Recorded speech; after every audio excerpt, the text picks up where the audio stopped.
નમસ્કાર દર્શક મિત્રો, આપ નિહાળી રહ્યા છો N24 ગુજરાતી। તો નજર કરીશું આજના મહત્વના સમાચાર પર। ભરૂચના હાર્દ સમાન 532 સર્કલનું નવનિર્માણ, 32 લાખના ખર્ચે તૈયાર થયેલ સર્કલનું લોકાર્પણ। ભરૂચ શહેરની ઐતિહાસિક ઓળખ અને વેપારી પ્રવૃત્તિઓના કેન્દ્ર સમાન 532 સર્કલ હવે નવા રંગરૂપમાં સજ્જ થઈ ગયું છે। પાલિકા તંત્ર દ્વારા આશરે 32 લાખ રૂપિયાના ખર્ચે તૈયાર કરવામાં આવેલા આધુનિક સર્કલનું તાજેતરમાં વિધિવત રીતે ઉદ્ઘાટન કરવામાં આવ્યું હતું। સર્કલ પર રાત્રિના સમયે આકર્ષક લાગે તેવી સ્પેશિયલ લાઇટિંગ સિસ્ટમ ગોઠવવામાં આવે છે। જૂની ડિઝાઇનને બદલીને શહેરની ગરિમાને શોભે તેવું નવું સ્ટ્રક્ચર ઊભું કરવામાં આવ્યું છે। સર્કલની નવી ડિઝાઇનથી ટ્રાફિકના વહન પર પણ સકારાત્મક અસર પડશે તેવી આશા રાખવામાં આવી રહી છે। વર્ષો જૂના જંકશનને નવું રૂપ મળતા સ્થાનિક રહીશો અને વેપારીઓમાં ખુશીનો માહોલ જોવા મળી રહ્યો છે।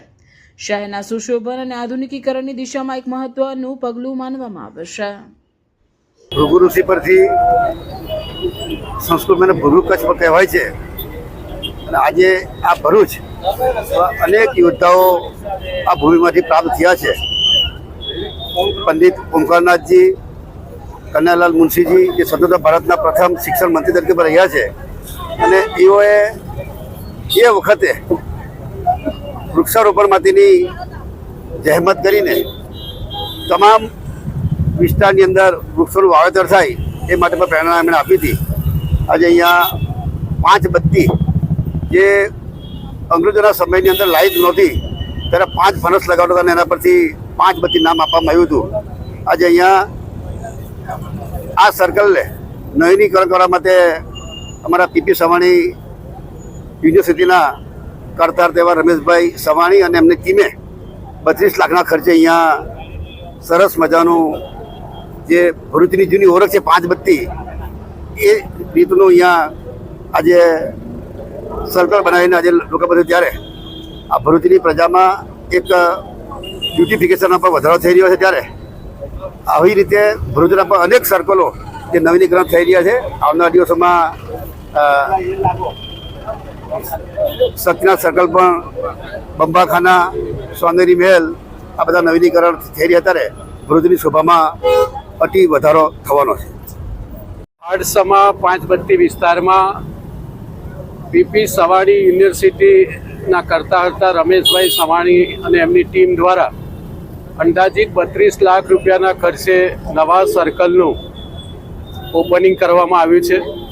સ્પેસ રોકેટ સહિત ભરૂચની જે 5 બત્તીની ઓળખ છે કે જ્યારે દેશ પરતંત્ર હતો, અંગ્રેજોના સમયે 5 બત્તી વ્યવહારિક સેન્ટર હતું, એવા સમયે 5 ફાનસ લગાવવામાં આવ્યા હતા।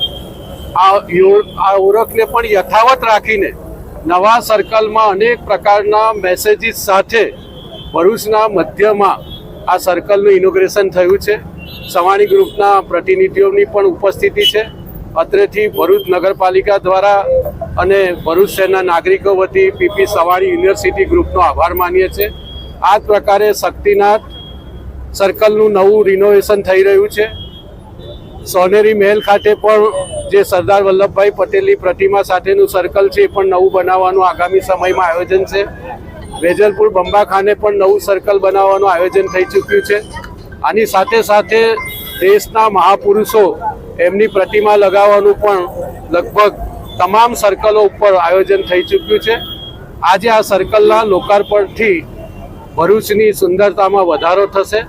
આવનારા દિવસોમાં ભરૂચનો સ્ટેશન રોડ છે એ રાજ્યના મુખ્યમંત્રીએ આઇકોનિક રોડ તરીકે જાહેર કર્યો છે, એનું કામ પણ આગામી 15-20 દિવસમાં શરૂ થવા જઈ રહ્યો છે। સાથે સાથે ભરૂચની જે ઓળખ છે પંડિત ઓમકારનાથ ઠાકુર હોલ, એના માટે પણ રાજ્ય સરકારે 10 કરોડ રૂપિયા આપ્યા છે, એનું કામ પણ આગામી 15 દિવસમાં શરૂ કરવાનું આયોજન છે। Thank you.